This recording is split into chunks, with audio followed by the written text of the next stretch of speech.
마태복음 6장 9절에서 13절 봉독하겠습니다. 그러므로 너희는 이렇게 기도하라.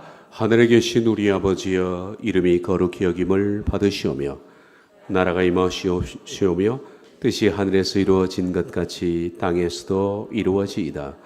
오늘 우리에게 일용할 양식을 주시옵고 우리가 우리에게 죄 지은 자를 사하여 준 것 같이 우리 죄를 사하여 주시옵고 우리를 시험에 들게 하지 마시옵고 다만 악에서 구하시옵소서. 아멘.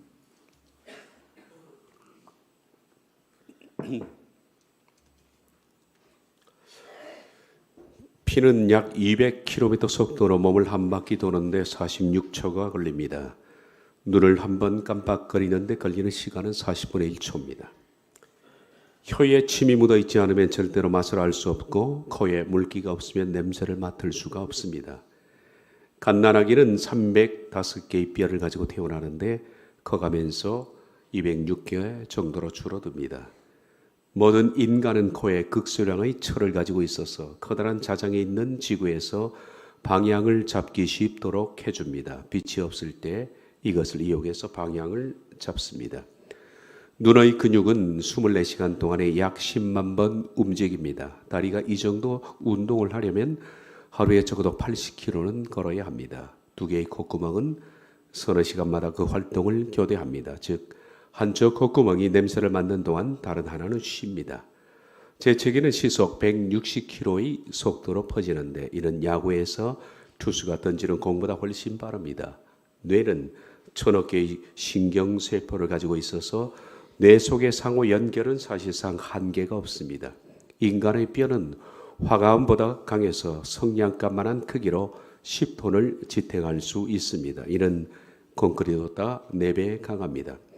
폐는 폐포로 하는 공기 주머니를 가지고 있는데 그것은 무려 300만 개 정도가 됩니다. 이 폐포를 납작하게 편다면 그 넓이는 93평방미터 정도가 됩니다. 남성의 고환은 매일 한국 인구의 10배에 달하는 정자를 만들어냅니다. 인간의 혈관을 한 줄로 이으면 12만 킬로미터로서 지구를 3바퀴 이을 수가 있습니다.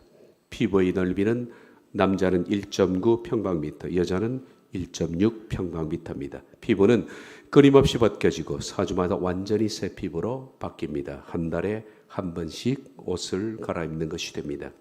한 사람이 평생 동안 벗어버리는 피부의 무게는 48kg 정도로 평생 1000번 정도로 새로 갈아입습니다. 땅구멍은 500만 개입니다. 소화란 강한 산성과 알칼리성 사이의 위태로운 평형작용입니다. 위산은 아연을 녹여버릴 정도로 강하지만 위장에서 분비되는 알칼리성 분비물이 위벽에 녹지 않도록 해줍니다. 그런데도 위벽을 이루는 50만 개의 세포들이 매분 죽어서 새 세포들로 대체됩니다. 3일마다 위벽 전체가 새 것으로 바뀌는 것입니다. 여자가 아이를 출산할 때는 자궁이구가 평상시보다 500배나 크게 열립니다. 자동차를 만드는 데는 13,000개의 부품이, 보잉 747Z 여객기는 300만 개의 부품이, 우주 왕복선에서는 500만 개의 부속품을 필요로 하지만은 인간의 몸에는 100조 개의 세포 조직이 있고 25조 개의 적혈구와 250개의 백혈구가 있습니다. 심장은 1분에 4.7리터의 피를 퍼내고 혀에는 9,000개 이상의 미각세포가 있습니다. 얼마나 정교한 기계입니다. 지문이 같을 가능성은 640억 대 1입니다. 한 단어를 말하는데 650개의 근육 중 72개가 움직여야 합니다. 남자는 모든 것의 무게가 여자보다 많이 나가지만 단 하나 예외가 있는데 여자가 지방을 더 많이 가지고 있습니다. 이것으로 여자를 곡선미 있는 아름다운 몸으로 만듭니다. 정자를 만들어내는 공장인 고환은 온도가 낮아야 제 기능을 할 수 있으므로 방열기구처럼 언제나 쭈글쭈글한 주름 두성의 모양으로 매달려 있습니다. 고환은 2개인데 25g입니다. 한쪽의 것이 더 무겁고 큽니다. 이렇게 크기와 높낮이가 다른 것은 서로 충돌의 위험을 배제하기 위함입니다. 우리의 몸을 구성하는 성분들은 물이 61.8%, 단백질이 16.6%, 지방이 1.49, 질소는 3.3, 칼슘은 1.81. 그 외에 인과 칼륨과 염분, 마그네슘, 철분, 아연, 구리, 망간, 옥소, 산소, 탄소, 수소, 나트륨, 연소, 유황, 마그네슘, 불소, 붕소, 규소, 비소, 브롬, 철, 아연, 망간, 구리, 니켈, 코발트, 은 등 다양합니다. 이 가운데 조금이라도 균형이 깨지면 몸은 망가집니다. 인체의 핏줄은 동맥, 정맥, 모세혈관의 총 길이가 12만 킬로미터입니다. 경부고속도로가 왕복 900km니까 134번, 3번 왕복할 수 있는 길입니다. 지구 둘레가 40만 킬로미터니까 지구를 3바퀴 돌 수 있는 길입니다. 성인의 보통 머리카락의 개수는 10만 개입니다. 수염은 3만 개, 잔털은 30만 개입니다. 머리카락의 성분은 아미노산, 탄소, 산소, 질소, 수소입니다. 귀청은 왜 있는가? 독한 냄새를 발하기 때문에 곤충이나 이물질이 들어가면 죽습니다. 우리는 이런 사람을 만든 분을 아버지라 부릅니다.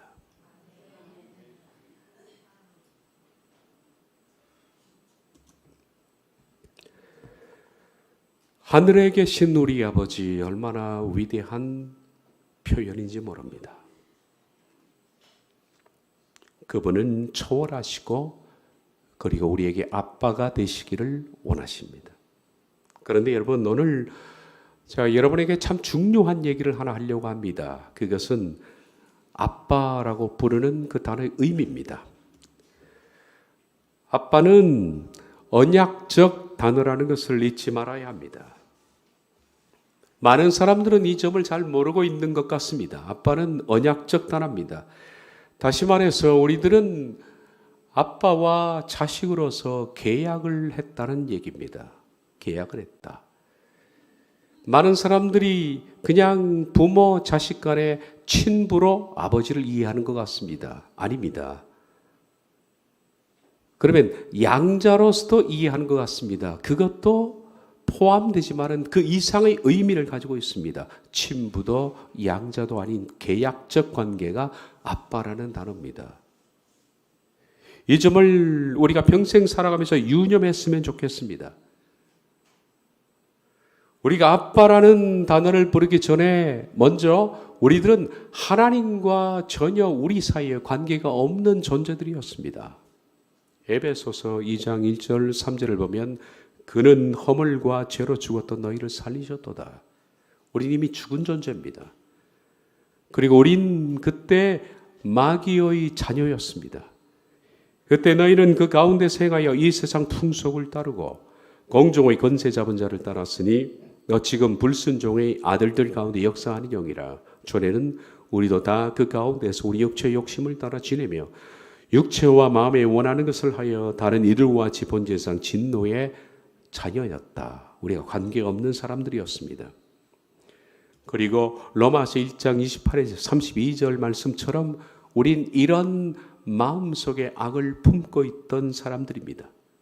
불의와 추악과 탐욕과 악의, 시기, 살인, 분쟁, 사기, 악독, 수근수근하며 비방하며 하나님이 미워하시는 자고 능욕하며 교만하며 자랑하며 악을 도모하며 부모를 교역하며 우매하고 배약하고 무정하고 무자비한 자. 하나님께서 이런 자는 사형에 마땅하다라고 심판을 내리신 그런 사람이 우리였습니다. 그런데 우리가 이 언약적 단어 아빠라는 이 단어는 그리스도 예수님이 이 땅에 오셔서 속죄로 말미암아 우리가 그 아빠라는 단어를 부를 수 있는 계약적 체결자로서 쓴 것입니다. 로마서 5장 10절을 보면 우리가 원수되었을 때 하나님과 원수였답니다. 원수되었을 때 그 아들의 죽으심으로 말미암아 하나님과 화목할 수 있는 길이 열어진 겁니다. 히브리 10장 19에서 20절을 보면 우리가 예수의 피를 힘입어 성소에 들어갈 담력을 비로소 얻게 된 겁니다. 그 길은 우리를 위하여 휘장 가운데서 열어놓으신 새로운 길이요. 휘장은 곧 육체니라. 예수님의 십자가에서 육체를 찢고 죽으심으로 우리가 하나님께 나아갈 수 있는 길이 열어진 것입니다. 그래서 예수님께서는 우리 개인에게 아버지라 부를 수 있는 자격을 부여하신 겁니다. 너는 내 형제에게 가서 이르되 내가 내 아버지 곧 너희 아버지 내 하나님 곧 너희 하나님께 올라간다 하라. 그래서 아빠라는 단어는 예수님의 언어입니다. 파테르, 위대한 단어입니다. 파테르는 아버지라고 부를 수 있는 단어지만은 아빠라는 의미에 좀 더 가깝습니다. 여기서 예수 그리스도께서 이 땅에 오셔서 원수되었던 하나님과 우리 사이의 관계를 석자로 말미암아 길을 열지 않았더라면 우리들은 결코 하나님을 아빠라 부를 수 있는 자격조차 없는 겁니다. 이런 이유로 아빠는 예수님께서 하나님과 우리 사이에 계약서를 쓰신 바로 언약적 단어입니다. 많은 사람은 이 점을 잘 모릅니다. 다시 말해서 계약한다는 개념을 모른다는 것입니다. 우리가 성경에서 말하는 아빠, 이것은 보통 사람들이 그렇게 생각하는 것 같습니다. 육신적 아빠라는 개념으로 접근을 하는 것 같습니다. 그렇죠. 육신적 아빠는 우리를 낳았습니다. 그래서 한 번 아빠는 어떻습니까? 영원한 아빠입니다. 우리가 무슨 짓을 해도 아빠는 아빠입니다. 자녀로서의 합당한 삶을 살지 않아도 한 번 자녀는 영원한 자녀입니다. 호적에서 팔 수가 없는 겁니다. 우린 그렇게 생각합니다. 하나님은 내 아버지다라고 부릅니다. 그러면 하나님은 영원히 우리의 아버지라고 생각합니다. 그것이 아닙니다. 성경이 말씀하는 아빠의 개념은 그것이 아닙니다. 무조건 아빠가 아닙니다. 그것은 계약적 아빠입니다. 이것을 잊지 말아야 합니다. 계약적 아빠. 다시 말해서 우리들은 하나님과 무관했습니다. 그런데 오늘부터 계약을 체결하는 겁니다. 계약 문서를 넣고 하나님께서 우리를 부르셔서 체결하는 겁니다. 자, 오늘부터 이 계약서대로 네가 한다면 내 자녀가 될 것이다. 그리고 네가 자녀로서의 삶을 살면 내가 아빠가 될 것이다 라는 것을 계약한 것입니다. 이 계약은 깨질 수 있는 겁니다. 그리고 조건은 우리가 자녀로서의 삶을 살지 못하면 이 계약은 언제든지 파기될 수 있는 언약적 단어가 아빠인데 사람들은 한 번 아빠, 영원한 아빠인 줄 압니다. 지난 시간에 말씀드렸습니다. 아버지로 부른다는 것은 뭐냐? 알미 전제되어야 한다. 반드시 하나님을 알아야 된다. 하나님이 어떤 분인지, 그분이 뭘 원하시며 뭘 싫어하시는지, 나에게 무엇을 기뻐하시고 무엇을 하지 말라 하시는지, 그분의 성품이 뭐며 하나님께서 그분의 성품을 담도록 우리에게 요구하시는 것을 알아야 합니다. 이런 알의 전제가 없이 무조건 아빠라고 부르는 것은 실은 넌센스라는 겁니다. 그리고 두 번째, 아버지로 부른다는 것은 상속자가 된다는 개념입니다. 장차 우리가 부르는 아버지가 정말 내 아버지가 되실 때 그것은 하나님께서 모든 유산을 상속하신다는 겁니다. 로마서 8장 15에서 17을 보면 너희는 다시 무서워하는 종의 영을 받지 않고 양자의 영을 받았으므로 이것은 친아들이 아닙니다. 양자의 영이라고 표현합니다. 그런데 양자보다 더한 개념입니다. 계약적 아빠입니다. 양자는 어떻습니까? 입양을 합니다. 입양을 하면 그 뒤로는 무조건 아빠라고 부릅니다. 그 아이의 조건을 보지 않고 무조건 아빠라고 부릅니다. 그런데 성경이 말씀하는 개념은 양자도 아닙니다. 앞으로 자녀로 삼겠다는 계약입니다. 그런데 계약서대로 이행하지 않으면 언제든지 아빠와 아버지의 관계는 깨질 수 있는 계약입니다. 그러므로 양자도 아닙니다. 친부도 아니고 양자도 아닙니다. 계약적 아빠임을 잊지 말아야 합니다.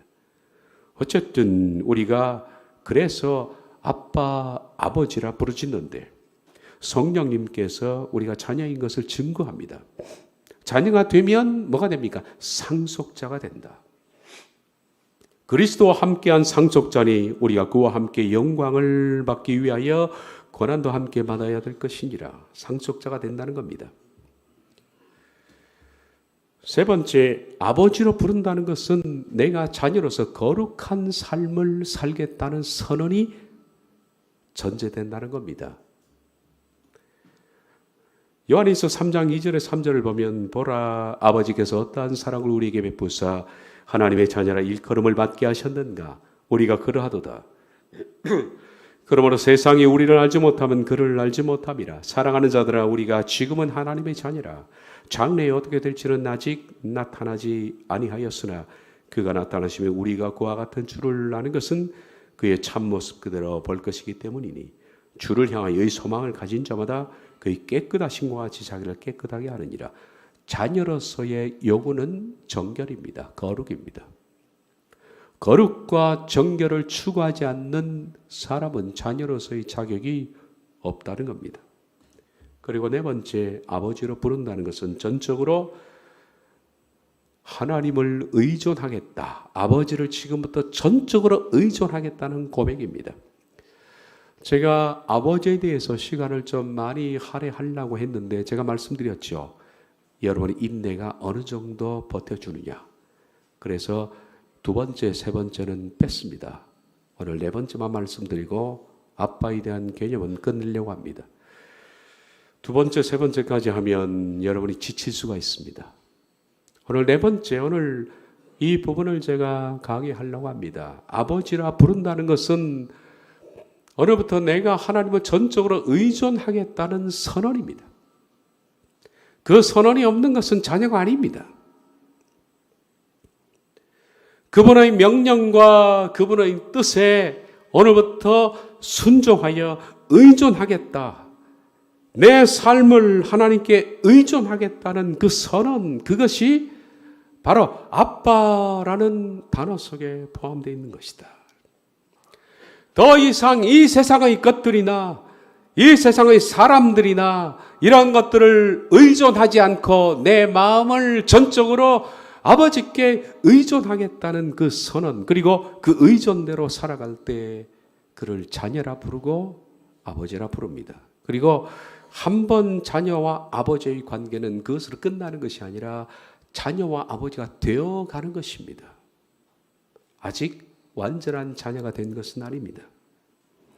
그러나 이 많은 사람들은 이런 언약적 관계, 아버지를 계약적 관계에 있다는 사실을 잊고 아빠라고 그런 기도할 때마다 부릅니다. 아버지. 많은 사람들이 기도할 때마다 아버지라고 부릅니다. 그런데 실제로 하나님을 의존하지 않습니다.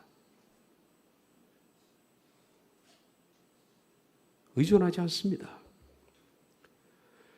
여전히 이 세상을 사랑하고 여전히 이 세상의 것을 요구하면서 말로는 아버지라고 부릅니다. 이것은 아버지를 이용하고 싶은 마음에서 그런 것이라고 생각합니다. 아버지가 가진 힘, 아버지가 가진 그 능력, 그리고 사랑과 아버지의 배려, 이런 것들을 받고 싶은, 아버지를 이용하고 싶은 마음에서 실제로 아버지께 의존도 하지 않으면서 자녀로서의 삶도 살지 않으면서 뻔뻔스럽게 기도할 때마다 아버지라고 부른다는 겁니다. 이게 참 문제입니다, 여러분. 실제로 자신이 살아가는 삶에서 아버지를 순종하지 않습니다. 여전히 자기는 자기대로 삽니다. 자기의 뜻을 굽히지도 않고 생각도 바꾸지도 않고 복종할 마음도 없이 거룩한 삶을 추구하지 않습니다. 그저 입으로만 아버지라고 부릅니다. 하나님은 그 사람이 왜 아버지라 부르는지 그 마음의 동기를 잘 읽고 계십니다. 기도하기 전에 우리가 아빠라고 부르기 전에 과연 나는 자녀로서의 계약적 관계 속에서 그 계약서를 충실히 이행하고 있는지를 먼저 점검을 해봐야 합니다. 정말 여러분은 아버지와 계약하셨습니까? 우리가 믿음을 갖는 순간에 계약에 들어가는 겁니다. 첫 번째, 정말 나는 아버지를 압니까? 아버지라 부르는 것은 알미 전제되어야 된다고 그랬죠. 정말 나는 아버지를 아는가? 아버지의 성품, 아버지의 뜻, 아버지의 요구 이런 것들을 정말 알고 있는 사람인가? 두 번째, 내가 장차 정말 자녀로서의 인정이 된다면 모든 상속을 받을 것이라는 것을 확신하고 있는가? 그리고 세 번째, 아버지라 부른다는 것은 거룩한 사람이 된다는 것에 대한 선언인데 나는 거룩을 추구하고 있는가? 그리고 오늘 주제인 네 번째, 정말 내가 아버지라 부른다면 아버지를 전적으로 의존한다는 것인데 나는 의존하는 삶을 사는가? 아니면 그냥 내 식대로 그대로 살면서 주일날 나와서 그냥 아버지라고 불러드리는 것에 불과하지. 그것은 내가 아버지라고 착각하고 있을 뿐 결코 아버지와 자녀의 관계는 아닙니다, 여러분. 이것은 무서운 단어라는 것을 기억해야 됩니다. 언약적 관계입니다. 계약입니다. 이런 계약적 관계가 아버지라는 단어인데 이 사실을 모르고 그냥 아빠라고 불러댑니다, 사람들이. 그러면 누가 당황할 것 같습니까? 하나님이 당황하실 겁니다. 하나님 없이 당황할 겁니다. 자녀가 아닌데 아빠라고 부르면 얼마나 당황스럽습니까? 예를 들어서 우리가 길을 걷다가 전혀 모르는 아이가 와서 아빠라고 부르고 늘어진다면 여러분 어떻습니까? 굉장히 당황할 거 아닙니까? 깜짝 놀랄 겁니다. 교회 안에서 이런 일은 비일비재하게 벌어집니다. 자녀로서의 삶도 삼지 않으면서 계약서대로 이행도 하지 않으면서 그냥 자기 편의상 아빠라고 부르는 사람 하나님 없이 당할 것 같습니다. 성경에서 위대한 신학 중에 하나가 언약입니다. 언약. 언약이라는 것은 약속입니다. 그리고 다른 말로는 계약입니다. 언약은 계약입니다. 여러분, 구약과 신약이 약속입니다. 계약입니다. 오래된 약속 그리고 새로운 약속입니다. 하나님께서 약속하신 것, 그리스도 예수님이 오셔서 다시 약속하신 것. 성경은 다른 말로 하면 promise입니다. 약속입니다. 창세기부터 요한계시록까지 하나님이 사람과 계약하신 그 계약서라는 얘기입니다. 이것이 성경입니다. 정확한 말로는 성경은 계약서입니다. 여러분 어떻게 생각해요? 성경은 거룩한 경입니다. 경전입니다. 그런데 더 정확한 말씀은 약속입니다. 약속입니다. 신구약은. 그런데 약속의 성격이 어떠냐? 이것이 문제죠. 신학교에 가면 이 약속을 가지고 신학을 배웁니다. 이걸 계약신학이라고 그럽니다. 혹은 다른 말로 언약신학이라고 그렇게 부릅니다. 창세기부터 계시록까지 계약적 관점에서 하나님이 인간과 어떻게 계약하신가 하는 것을 훑어보는 것이 계약신학입니다. 그런데 예전에 칼빈주의 신학을 제가 배울 때 물론 대학원 졸업할 때쯤 되면 언약신학을 배웁니다. 좀 퀄리티가 높은 신학이어서 고학년 때 배우는 거죠. 언약신학을 배울 때 칼빈주의적 관점에서는 뭘 배웠느냐면 일방적 언약 그걸 배웠습니다. 칼빈주의에서는 하나님께서 인간과 계약하실 때 일방적으로 하신다. 저는 그런 줄 알았습니다. 시간이 많이 흘러서 성경에 눈을 뜨고 나서 보니까 일방적 언약은 완전히 거짓말이었습니다. 성경 어디를 봐도 일방적 언약은 딱 한 군데, 딱 그것을 제외하고서는 모두가 다 일방적 언약이라는 것은 칼빈 신학이 가지고 있는 계약 신학의 맹점이었습니다. 일방적 언약은 딱 하나입니다. 그것은 인류의 속죄를 위해서 하나님께서 그 아들을 일방적으로 보내시겠다는 겁니다. 그것은 속죄를 위해서 물어보지도 않고 인간에게 내가 보낼까? 네가 받을 것인가? 물어보지 않고 하나님이 홀로 결정하셔서 홀로 실행하신 것이 일방 언약입니다. 인간에게 묻지 않고. 계약이라는 것은 A와 B와 만나서 서로 물어보고 합의하는 것이 계약입니다. 그런데 묻지 않고 홀로 결정하시고 실행하신 것입니다. 그것을 속죄 언약이라 그렇게 부릅니다. 이것은 예수 그리스도밖에 없습니다. 그 외에는 다 뭐냐? 일방 언약이 아니라 쌍방 언약이라 그럽니다.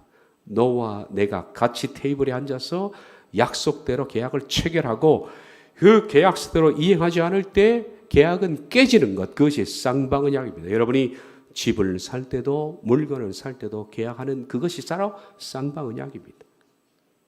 결혼도 쌍방 언약입니다. 일방 언약이 아닙니다. 한쪽이 무조건 사랑하겠다는 것이 아닙니다. 네가 사랑하고 나 사랑하고 서로 사랑이 전제가 되고 용서가 전제가 되고 할 때 계약이 조건이 지켜질 때 부부로서의 삶이 살겠다는 쌍방 언약이 바로 결혼입니다. 만약 그 계약을 쌍방이 한쪽이라도 어기면 어떻게 됩니까? 계약서는 중지가 됩니다. 그리고 계약은 찢어야겠죠. 여러분이 하나님과 믿음을 갖기 시작할 때, 하나님에 대한 믿음을 갖기 시작할 때 그때 뭘 썼느냐 하면 나는 잘 모르지만은 바로 계약서를 쓰신 겁니다. 내가 성경을 믿기 시작할 때 성경 안에 있는 것이 전체가 계약서입니다. 여러분, 구약과 신약, 오래된 계약서, 그리고 예수님이 새로 세운 계약서, 우리가 성경을 믿는 순간에 나는 계약 관계에 들어갔다는 것을 잊지 말아야 합니다. 여러분들은 계약서를 잘 열어보지를 않았을 겁니다. 어리석게도 우리들은 물건을 하나 사면, 집을 하나 사면 계약서를 꼼꼼히 체크를 합니다. 철저히 계약서를 체크하고 혹시 내가 실수해서 놓친 것이 없을까라고 또 보고 또 봅니다. 그런데 왜 영생에 관한 이 성경 계약서는 들여다볼 생각을 하지 않을까요? 이 중요한 내 영혼이 걸린 문제인데 7, 80년 인생 사는 것도 이렇게 고달파서 물건 하나 사는 것도 계약서를 점검을 하는데 왜 영혼이 걸린 영생의 문제, 영혼의 계약서는 읽어보지를 않고 그냥 맥을 놓고 있는지 모르겠습니다. 어쨌든 여러분은 예수님을 믿는 순간에 나도 모르게 계약서에 사인을 한 것입니다. 그러나 계약했다고 해서 모든 것이 종결되는 것이 아닙니다. 성경의 계약은. 그 계약은 종결은 언제 오느냐 하면 바로 우리가 죽어서 혹은 예수님이 오셔서 모든 삶이 끝날 때 계약은 펴놓고 종결을 합니다. 그리고 그 계약서대로 산 사람에게는 자녀라는 하나님의 직책을 부여하십니다. 그리고 그분이 아버지가 되신다는 겁니다. 지금은 어떤 관계냐? 자녀가 되어 가기 위한 계약을 한 겁니다. 저는 이렇게 살겠습니다. 제가 이렇게 살면 하나님은 내 아버지가 되시고 저는 자녀가 되고 상속자가 될 것을 계약합니다라고 계약서 쓰고 우리 지금 살고 있는 겁니다. 구원도 그렇고 자녀가 되는 것도 그렇고 상속도 그렇고 다 마찬가지입니다. 계약이 깨트려지면 하나님과 우리의 관계는 깨집니다. 이것이 뭐냐? 아빠라는 계약적 단어입니다, 여러분. 이 계약을 하고 우리가 아빠를 부르는 겁니다. 만약에 우리가 합당한 삶을, 자녀로서의 삶을 살지 못한다면 성경이 말씀합니다. 생명책에서 너의 이름을 지워버릴 것이다. 계약입니다. 그런데 많은 사람들은 계약대로 살지 않으면서 맥을 놓고 자기가 자녀가 된 줄로 생각합니다.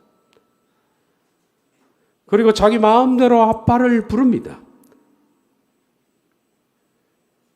죄와 뒤범벅되며 살고 세상의 것을 사랑하며 세상 방식대로 여전히 고집과 아집과 편견과 죄악 속에 뒹굴면서 감히 하나님을 아버지라고 부를 자격이 우리가 있는가?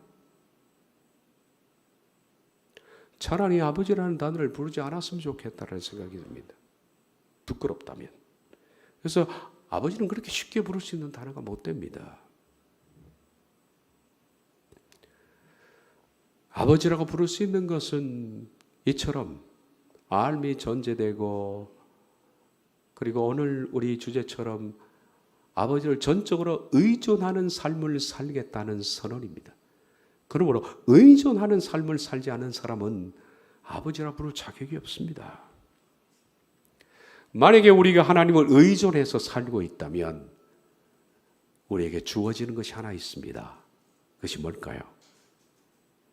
하나님이 내가 그분을 의존할 때 주시는 선물이 있는데 그것이 바로 자유입니다. 하나님을 의존하는 사람에게는 자유가 옵니다.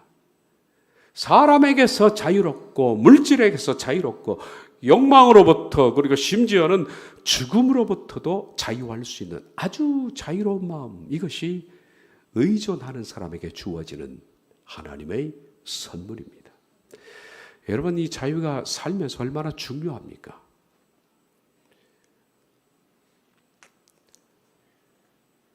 우리가 돈이 있어도 자유가 없으면 돈을 누릴 수가 없습니다. 자유가 없는 사람은요, 궁궐에 살아도 거지가 되는 법입니다. 아무리 좋은 것을 거머쥐어도 자유가 없는 사람은 그것의 노예일 뿐입니다. 자유는 모든 것들을 행복하게 만드는 최종의 정점이라고 할 수 있습니다. 이 자유. 사람들은 이 자유가 어디서부터 오는지 모릅니다. 그런데 이 자유는 세상의 것들로부터 오는 것이 아닙니다. 세상의 것들은 마치 바닷물과 같아서 마시면 마실수록 더 갈증만 일으킬 뿐입니다. 더 많이 가진 사람은 더 많이 갖기를 원할 뿐입니다. 사업하는 사람은 더 큰 사업, 더 확장, 이런 것들의 노예가 될 뿐입니다. 이상한 일이죠. 우리가 생각하기에는 그만큼 가졌으면 이제는 모든 것을 놓고 편히 쉴 법도 한데, 가지면 가질수록 더 갖고 싶은 것이 인간의 욕망입니다. 그러므로 자유는 결코 세상에서부터 오는 것이 아닙니다. 자유는 이상하게 하나님을 의존할 때 오는 겁니다. 이 세상의 것들을 버리고 하나님을 의존할 때부터 오는 것이다. 그러므로 자유의 시작은 세상의 것을 거머쥐는 것이 아니라 포기하는 것, 놓는 것에서부터 시작하는 것이다. 아빠를 의존하는 자에게 하나님은 자유를 주신다는 겁니다. 그러므로 우리가 아빠라고 기도할 때 부를 수 있는 사람들은 그 속에 이 세상으로부터 완벽하진 않겠지만은 자유를 맛보고 있는 사람들, 자유를 맛보고 있는 사람들, 뭔가 매여 있지 않고 자유를 맛보고 있는 사람들이 아빠라고 부를 수 있는 자격자입니다. 여러분 어떠십니까? 여러분은 출애굽기 21장, 제가 전에 강의를 한 적도 있습니다만 거기에는 이런 관습 하나가 소개되고 있습니다. 살다가 보니까 피치 못할 사정으로 그냥 모든 것들이 다 깨져버렸습니다. 그래서 원치 않지만은 남의 종살이를 한 사람이 있습니다. 그런데 히브리법에는 종살이 6년 하면 안식년에는 7년째는 해방시켜줘라, 그런 법이 있습니다. 그 사람이 돈을 수십억 아니 수백억을 빚졌다 하더라도 6년 종살이 하면 7년째는 그냥 자유자로 내보내라 라는 법이 있습니다.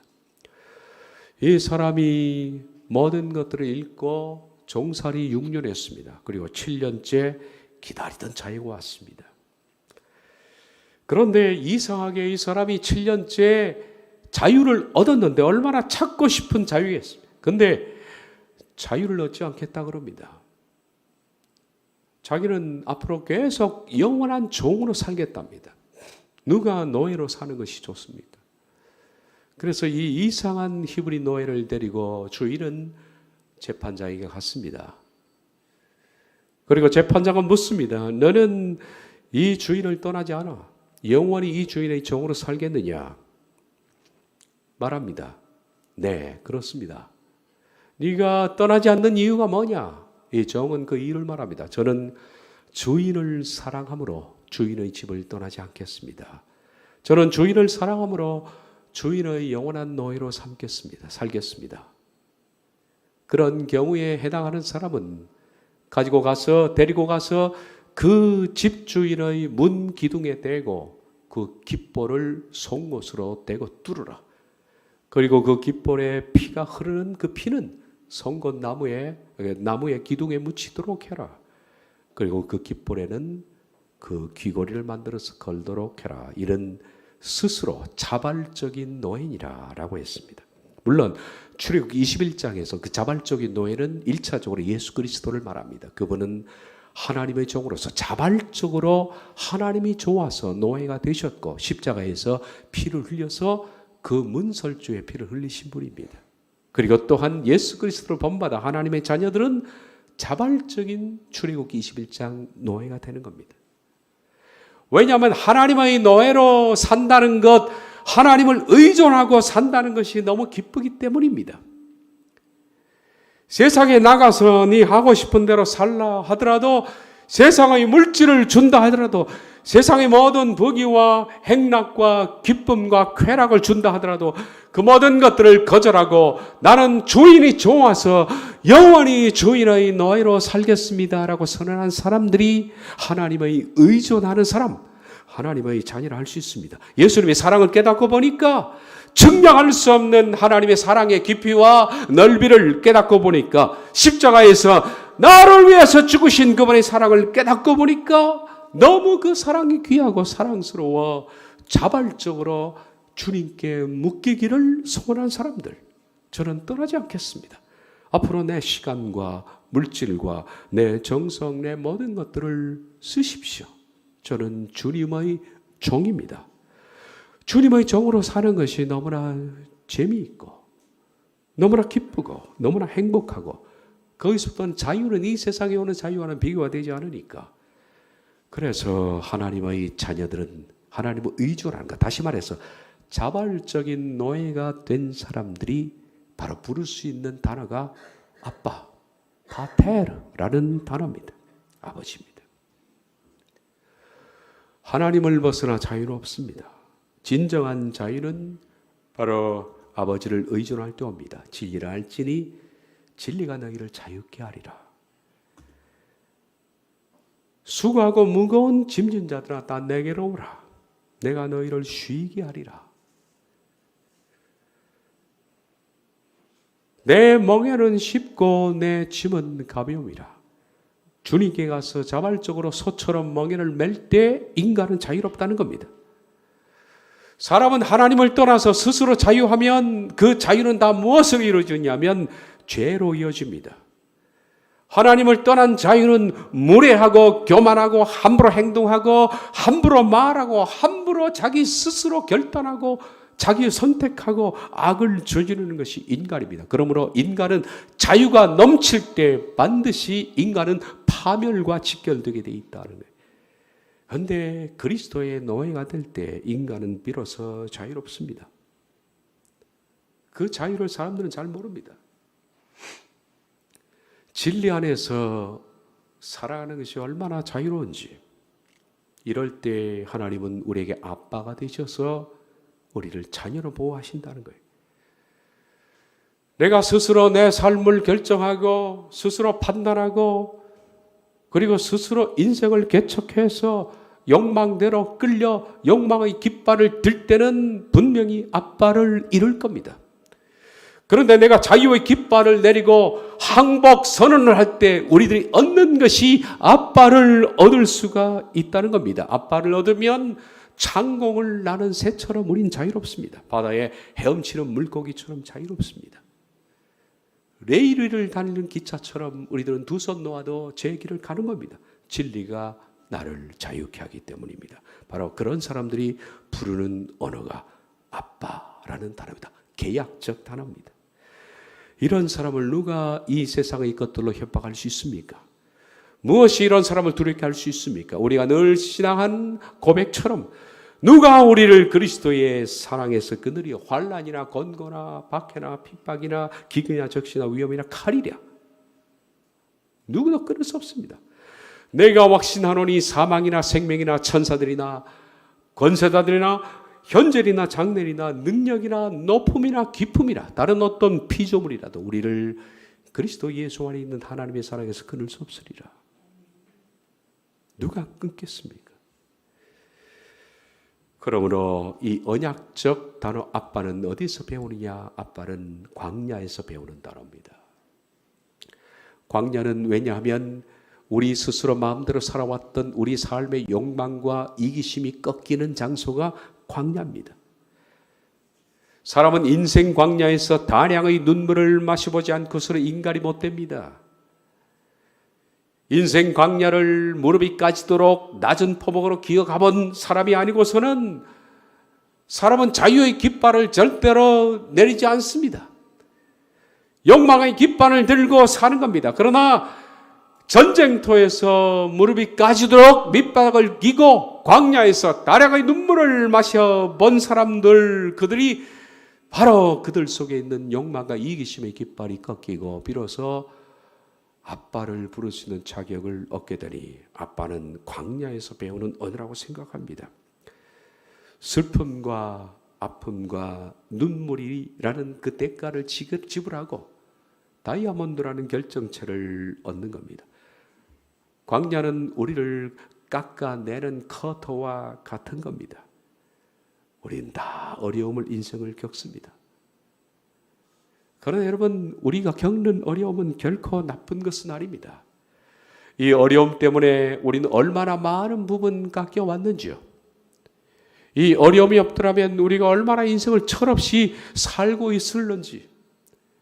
목사인 저도 만약에 어려움이 없었다면 제가 어떻게 살았겠습니까?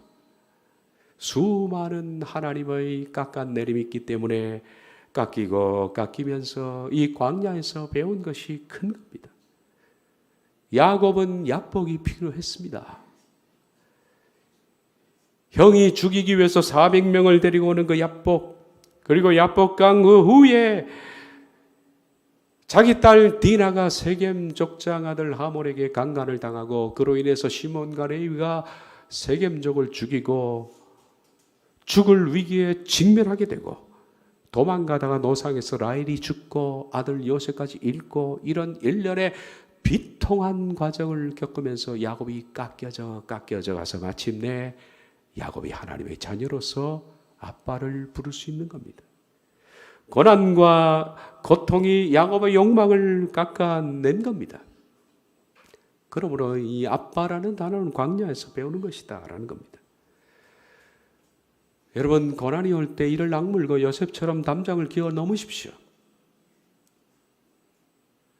이런 고난이 왜 왔나 이상히 여기도 말고 그냥 포도농끌처럼 바짝 담장에 달라붙어 기어올라 마침내 하나님의 자녀로서 내 속에 거룩함이 드러날 때까지 나를 죽이고 포기하는 일련의 과정 없이는 우리 아빠를 부를 수가 없는 겁니다. 아버지로 부르는 것은 전적으로 아빠를 의존하겠다는 고백입니다.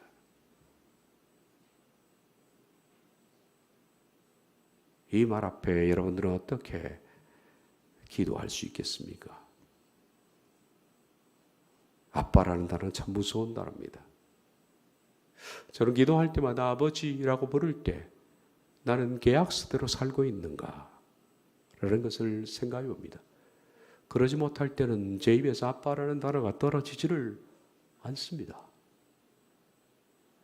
그런 사람이 부를 수 있는 위대한 주 기도문의 부름, 하늘에 계신 초월하신 분, 내 아빠요. 이 속에 모든 것이 포함되어 있지 않습니까? 기도는 그런 것입니다. 기도하겠습니다.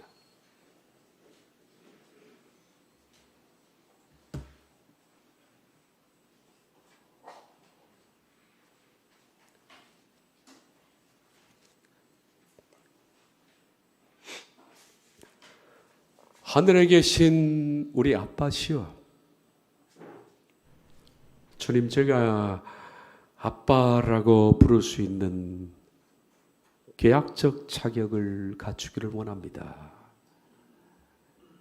감히 죄인이 무릎을 꿇고 죄를 용서받기를 원하고 자녀로서의 삶으로 살아가기를 원합니다. 성령님 도와주셔서 우리가 부른 그 아빠가 장차 상속자 아빠로서 다가올 수 있도록, 최종적으로 우리가 자녀가 될 수 있도록 우리가 믿음을 극복해 나가면서 승리하게 하옵소서. 예수님의 이름으로 기도하옵나이다. 아멘.